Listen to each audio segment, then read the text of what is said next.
लेना है जरा बेईमान से। तो यार निकल पड़े, क्या ही भिखारी आ गया क्या कोई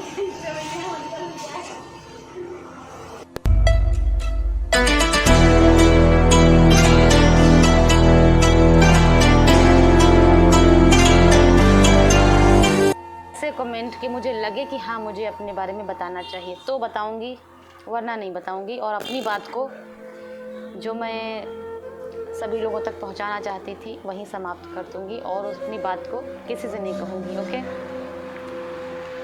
तो दोस्तों मैं बताना चाहती हूँ कि 28 फरवरी की बात है। 18 फरवरी 2015 को मेरे पति ने मुझे इतना मारा था, इतना मारा था, इतना मारा था। ये देखो निशान, जो जिंदगी भर का हो गया है।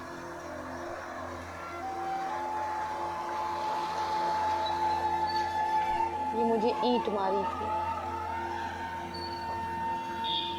ईंट है ये, और एक ईंट यहाँ पे लगी थी।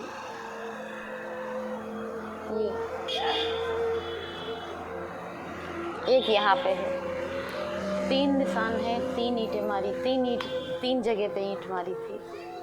मैं खून से पूरा लथपथ थी, ऊपर से नीचे तक। यहाँ से जो खून लगा हुआ था, ये सब मैं पूरा ऊपर से नीचे तक खून से भीगी हुई थी। रात का 8 बजा हुआ था उस टाइम। वो कहानी मुझे ऐसे याद है जैसे जब याद करती हूँ तो यही लगता है कि आज और अभी की ही बात है। शादी.com पर प्रोफाइल बनाइए, हज़ारों फ़ोन आते हैं, पूछते हैं क्या हुआ, कैसे हुआ। तो उन्हें भी जब मैं बताती रहती हूँ तो एक ऐसा दिमाग में बस गया है मेरे, ये बात ऐसी बस गई है दिमाग में कि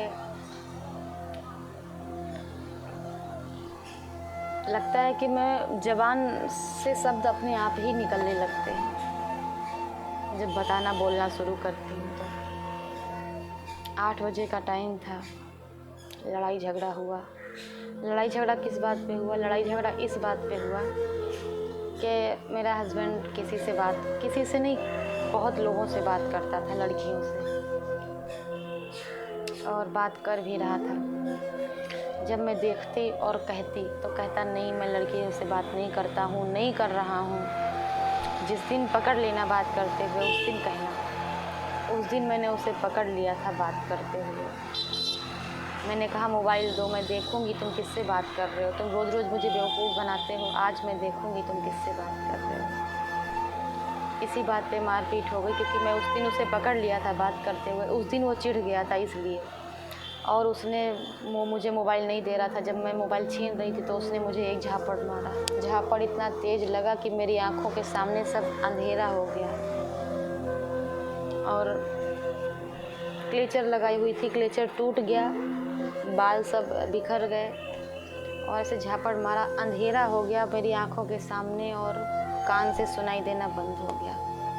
मुझे लगा कि पता नहीं मुझे क्या हो गया है। मैं बिल्कुल उस टाइम सब कुछ एकदम पता नहीं क्या। फिर मैं होश में आई, फिर वो मुझे घसीटने लगा, चल छत के ऊपर चल मादरचोद, छत के ऊपर चल, आज तुझे खांद दूंगा, आज तेरी बोटी बोटी कर दूंगा। मैंने कहा था ना जिस दिन, कहने लगा मैंने कहा था ना जिस दिन मारूंगा उस दिन बहुत मारूंगा और खांद दूंगा। आज वो दिन आ गया है, आज ही तुझे खांदूंगा, आज तेरी बोटी बोटी करूंगा, चल मादरचोद छत पे चल। मेरे बाल पकड़कर मुझे घसीटने लगा।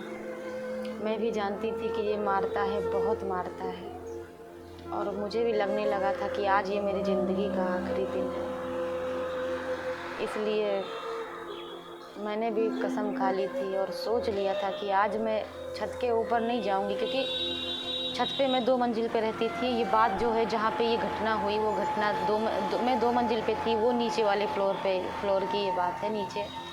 नीचे वाला घर, सास ससुर वहाँ कोई नहीं, ससुर मेरे थे नहीं, और नंद देवर और सास थी, वो अपनी बिटिया के घर गई हुई थी, क्योंकि उन्हीं लोगों की लगाई हुई ये सब आग थी। वही लोग लड़ाई करवाते थे, वही लोग मारपीट करवाते थे बहुत ज़्यादा। नंद भी वैसे ही थी, सास भी वैसे ही थी। देवर था वो वही कोई 16 साल का था, तो वो सही था। नंद थी, एक नंद थी कम से कम 25 साल की, एक नंद थी कम से कम 27-26 साल की। उस वक्त मेरी उम्र 16 साल की, 16 नहीं, 15, 16, 10, 11, 12, 13, 14, 20 साल की मेरी उम्र उस टाइम हो चुकी थी। जब मेरी शादी हुई थी तो मेरी उम्र 15 या 16 साल की थी, और जब ये घटना हुई है मेरे साथ तो मेरी उम्र 20 या 21 साल की थी। तो दोस्तों मारपीट हो रही थी, खून खराबा सब हो गया। उसने जब मैं बचने की कोशिश करने लगी तो मैं भागने लगी। घर में ही, घर बड़ा था, जब मैं भाग रही थी तो वो मुझे पीछे पीछे मेरे दौड़ा रहा था। उसके 3-4 दोस्त और बैठे हुए थे, तो मेरे ही घर में बैठे हुए थे, मेरे ही घर में बैठे हुए थे दोस्त। तो मैं उन लोगों से कह रही थी मुझे बचा लो। एक दोस्त आगे बढ़ा मुझे बचाने के लिए, लेकिन उसने भी नहीं मुझे बचाया। फिर मैं घर से बाहर भागी।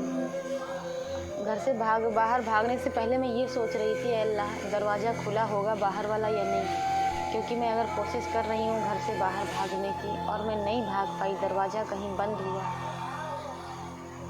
तो ये मुझे और ज़्यादा मारेगा, यही कहेगा बेइज्जती करवाने के लिए घर से बाहर भाग रही थी। फिर भी मेरे पास बचने का कोई चारा नहीं था। खूब तेज़ से मैं चिल्ला रही थी। मेरे घर के सामने एक रहते थे, मैं उनका नाम ले रही थी, मुझे बचा लो, मुझे बचा लो, मुझे बचा लो। मोहल्ले और गांव की बात है, वो लोग सोच रहे थे कि किसी के ऊपर भूत आ गया है, वही ये चिल्ला रही है। फिर मैं जब घर से बाहर भागी तो बाइक दरवाजे पे इस तरह से खड़ी थी जैसे लग रहा था किसी को रोकने के लिए बाइक खड़ी करी गई हो, बेड़ी दरवाजे पे। जैसे ही मैं भागी, बाइक सामने थी दरवाजे के, मैं बाइक के ऊपर गिर गई, बाइक भी गिर गई, मैं बाइक के ऊपर गिर गई। जितने भी स्टैंड होते हैं पैर रखने वाले या गाड़ी खड़ी करने वाले, वो सब मेरे पेट में लग गए, सीने में लग गए, जो आज भी दर्द करते हैं, हड्डियों में लग गए। मेरे सर से इतना खून निकल चुका था कि मैं भागी तो बाइक में लड़ी और गिर गई। गिरने के बाद मेरी हिम्मत टूट गई, मैं उठ नहीं पाई। और इतने में वो पीछे से आ गया और उसने मेरे बाल फिर पकड़ लिए। इतनी देर में वहाँ पे ऐसी भीड़ जमा हो चुकी थी, कुछ कहने को नहीं। बहुत भीड़ हो चुकी थी, बहुत। पूरा खानदान, परिवार, पूरा गांव इकट्ठा हो चुका था मेरे चबूतरे पर, मेरे घर के बाहर। लेकिन किसी ने ये नहीं सोचा कि इसे बचाए। किसी ने मुझे बचाया नहीं। मैं रो रही थी, वो मेरे बाल पकड़े हुए घसीट रहा था मुझे और मैं रो रही थी। मेरे पास कोई चारा ही नहीं था, क्या करती। इतने में एक खानदान में भतीजा लगता था, वो आया बाहर भीड़ से निकल कर, बोला चाचा ये क्या कर रहे हो, छोड़ो ना चाची को, ऐसे कोई बेइज्जती करता है, मारता पीटता है।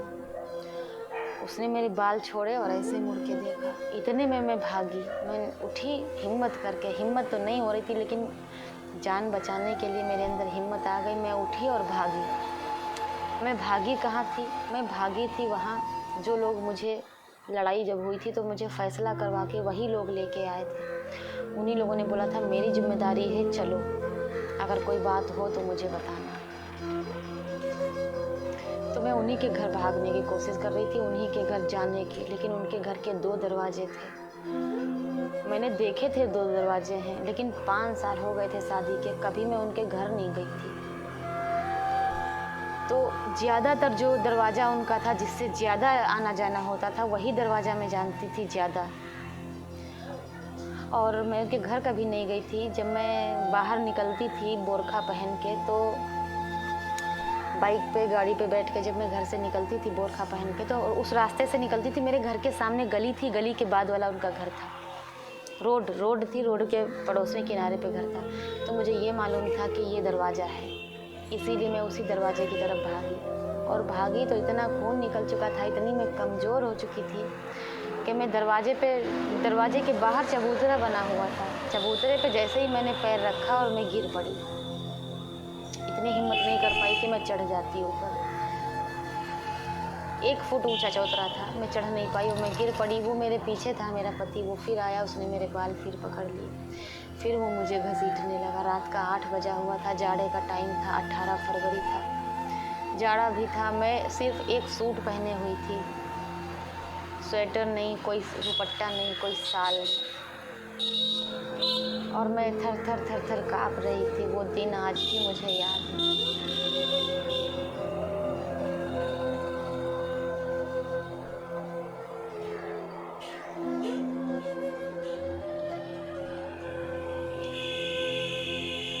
जब वो मेरे बाल पकड़ के घसीटने लगा तो बोल रहा था, चल मादरचोद, आ तुझे खान दूंगा। बाहर भागी तो मैंने उसे इशारा किया, थोड़ा रुको। जैसे ही उसने बालों की पकड़ हमारी ढीली की, मैं फिर उससे छुड़ाया मैंने और फिर मैं भागी और भागकर वापस भागी तो दरवाज़ा उनका दूसरा भी जो था, मैं उसमें घुस गई। उन देखा दरवाजे पे औरतें 5-6 खड़ी हुई थी, मैं उनके घर में घुस गई। उन्होंने मुझे अंदर कर लिया, आजा बिटिया आजा। मैं अंदर चली गई। मेरा पति भी मेरे पीछे भागा और उनके घर में घुसने की कोशिश करने लगा। तो उन्होंने कहा कि अब लड़की को हाथ ना लग जाए, अब ये अपने मायके ही जाएगी, इसलिए हम लिवाकर इस लड़की को नहीं लाए थे विदा करवा के कि तुम इसे मार डालो। तो वो कह रहा था, नहीं मेरी बीवी है, मुझे वापस दो, मैं लेकर जा रहा हूँ। घर में कुछ भी करूँ तुमसे क्या मतलब, मुझे ले जाने दो। तो उन लोगों ने कहा, नहीं अब लड़की तुम्हारे साथ नहीं जाएगी, अब मैं इसे घर भेजूँगी। फिर मेरा पति मेरे घर के सामने ही तो रहता था। फिर वो घर पे चला गया और मैं रो रही थी। इतने 10-20 मिनट के बाद मेरा पति मेरे बच्चे को लेके वापस आया और दरवाजे पे छोड़ा, बोला, लो बेटा जाओ मम्मी पास। मैंने देखा, मैं इतनी डरी सहमी हुई सी थी कि जो मुझे बचा के लाए थे, जो उनके घर में बूढ़े बाढ़े थे, मैं उनके जाके लिपट गई और रोने लगी, मुझे बचा लो, ये मुझे मार डालेगा। लेकिन वो बच्चे को छोड़ के मेरे और चला गया वापस। मेरे इतना खून निकल रहा था, इतना खून, यहाँ से खून की एक ऐसे खून टपकता है, मेरा खून ऐसे नहीं टपक रहा था, मेरा खून ऐसे धार चल रही थी, ऐसे धार चल रही थी। डॉक्टरों को इतनी देर में बहुत औरतें इकट्ठा हो गई और डॉक्टर एक थे, ख़ानदान के ही एक डॉक्टर थे, झोला छाप, उन्हें बुलाया गया। तो उन्होंने कहा, पुलिस केस है, मैं पट्टी नहीं बांधूंगा। अब बताओ, उनके लिए पुलिस केस ज़रूरी था, मैं मर रही थी, खून निकलता चला जा रहा था, वो ज़रूरी नहीं था। मेरा कहने का मतलब ये है कि दुख में कोई भी काम नहीं आता है, ना रिश्तेदार ना अपने, कोई नहीं। तो उन्होंने पट्टी बांधने से साफ मना कर दिया, गैर काम आते हैं। फिर उन लोगों ने पुलिस को फ़ोन किया तो पुलिस, गांव दूर था, थाना दूर था, कम से कम 25 किलोमीटर थाना था। तो कम से कम 3 घंटे के बाद पुलिस आई। 3 घंटे तक मेरे ऐसे ही खून टपक रहा था, जिसकी वजह से उन लोगों ने रुपट्टा बांध दिया था, रुपट्टे का कपड़ा बांध दिया था। तो खून टपक रहा था, नहीं टपक रहा था, बह रहा था। 3-4 घंटे फिर मैंने अपने घर पे फ़ोन किया चाचा को। मेरे पापा नहीं हैं, मेरे पापा हैं भी और नहीं भी हैं, तो उनका कोई सहारा नहीं है। बाकी की कहानी अगर ये वीडियो पे कमेंट आएंगे तो ज़रूर सुनाऊंगी, बताऊंगी। ये मेरी अपनी कहानी है, बहुत इंटरेस्टिंग है, बहुत बड़ी कहानी है। और अब ये कहानी अगर आप लोग इंटरेस्ट दिखाएंगे इससे हमारी कहानी सुनने में, हमसे बातचीत करने में, वीडियो देखने में, तो ये कहानी तब तक चलती रहेगी जब तक मैं ज़िंदा रहूँगी। ओके, थैंक यू, धन्यवाद। अगर कहानी अच्छी लगी हो तो कमेंट ज़रूर एक करिएगा।